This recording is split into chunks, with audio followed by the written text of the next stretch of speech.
Assalamualaikum warahmatullahi taala wabarakatuh. Saya ingin membuat sedikit video ringkas tentang bagaimana untuk mengisi laporan harian ya. Okey, so apabila perempuan masuk ke dalam portal, pergi ke diary usahawan. Okey.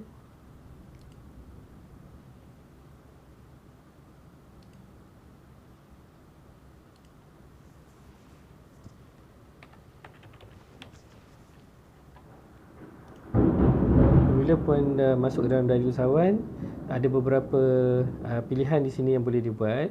Jadi perempuan masukkan di bahagian isi laporan harian. Okey, contohnya perempuan ingin mengisi laporan harian untuk tarikh semalam 21 hari bulan. Okey, semalam pada akhir perniagaan perempuan rekodkan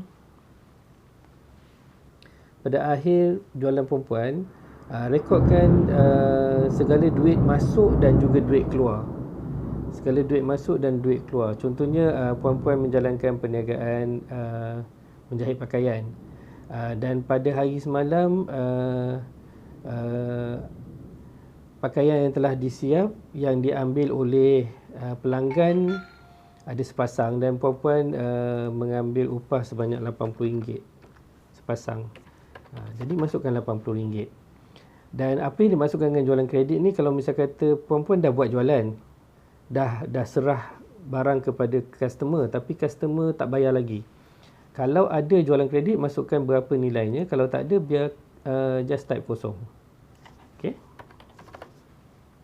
Okey, pinjaman bertempoh ni adalah pinjaman yang perempuan terima mungkin daripada AIM ataupun Tekun atau mana-mana sumber pinjaman.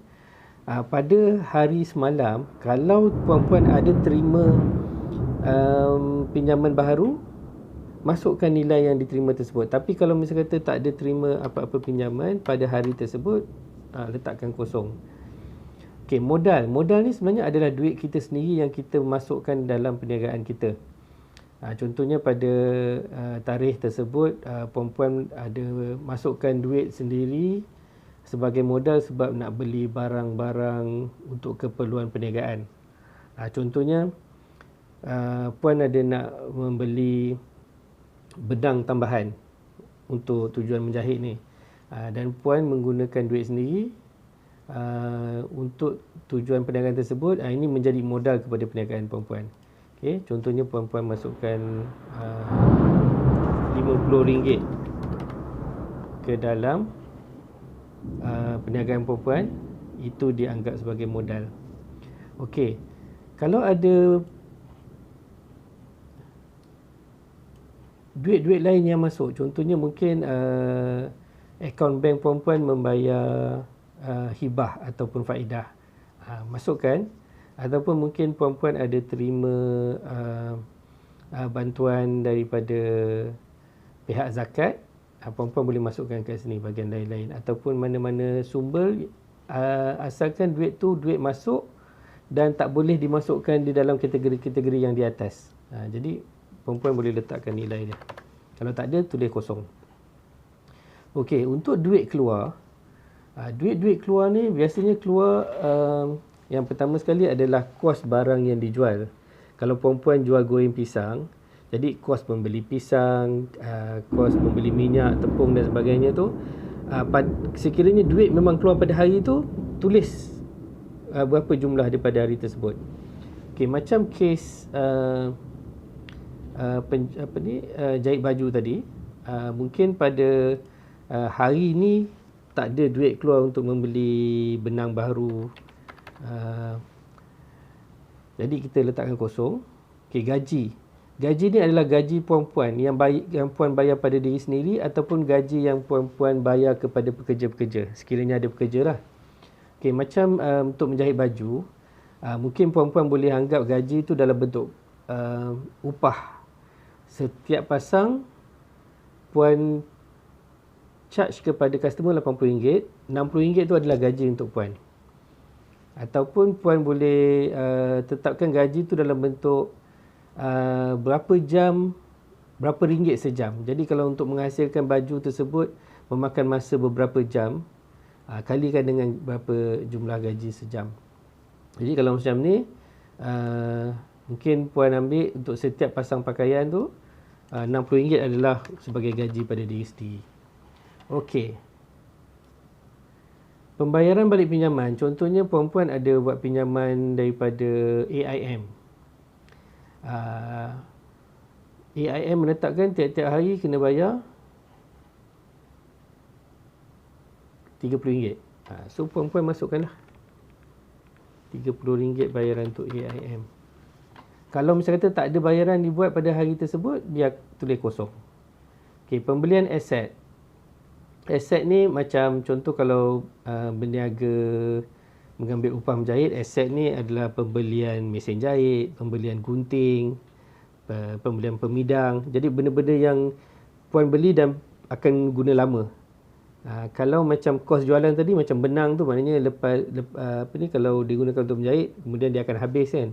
Tapi kalau misal kata aset ni untuk kegunaan lama. Kalau misal kata jual goreng pisang, aset dia pembelian dapur memasak tu, pembelian kuali, sudip, yang tu adalah pembelian aset.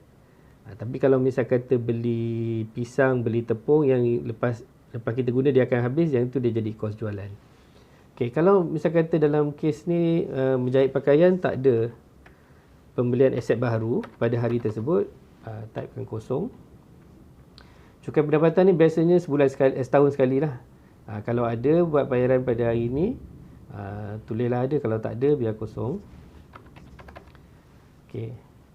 Kemudian lain-lain. Lain-lain adalah kalau ada duit keluar daripada bisnes anda yang tak boleh dikategorikan di dalam bahagian kos jualan, gaji, pembayaran pinjaman, pembelian aset dan cukai pendapatan, masukkan dalam lain-lain. Contohnya puan-puan ada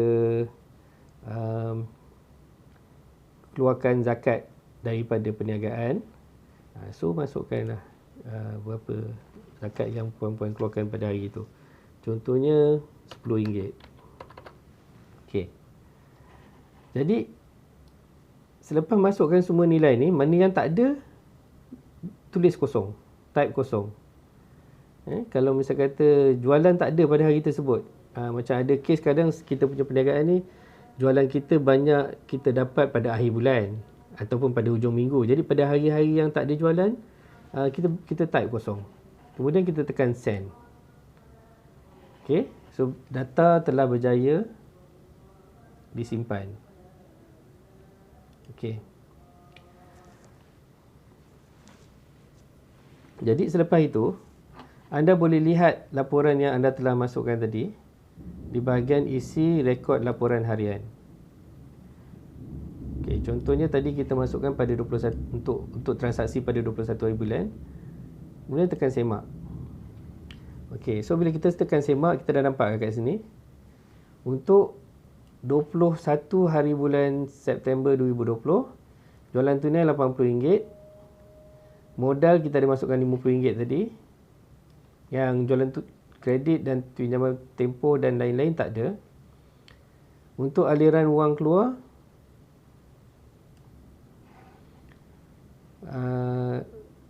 kos jualan dalam kes ni tak ada. Gaji RM60, pembayaran balik pinjaman RM30, pembelian aset tiada, cukai pendapatan tiada dan lain-lain RM10. Kita bayar zakat tadi RM10. Jadi berapa jumlah aliran tunai? Yang ni komputer akan kira sendiri. Berdasarkan apa yang puan-puan masukkan tadi, jualan tunai, campur dengan modal, and then tolak gaji, tolak pembayaran balik pinjaman, tolak lain-lain.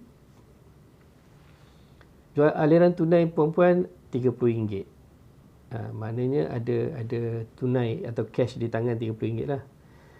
Keuntungan ni pun akan dikira sendiri oleh komputer ni. So macam kes ni sebab jualan dia RM80. Lepas tu bayar gaji RM20. Bayar gaji RM60. Kemudian ada RM10 lain-lain. So keuntungan puan-puan tinggal RM10 saja. Jadi jangan risaulah tentang yang kiraan di bawah ni. Ini adalah kiraan yang dibuat oleh komputer. Jadi akan ada hari-hari yang aliran tunai akan jadi negatif, keuntungan pun akan jadi negatif. Ada kemungkinan.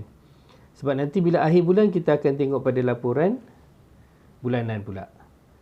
Kemudian nanti pada macam jangka masa setahun kita tengok pada laporan tahunan pula. Jadi itu sedikit video ringkas daripada saya. Harap-harap puan boleh dapat faham lah macam mana nak isi diary harian ini. Okey, sekian, terima kasih.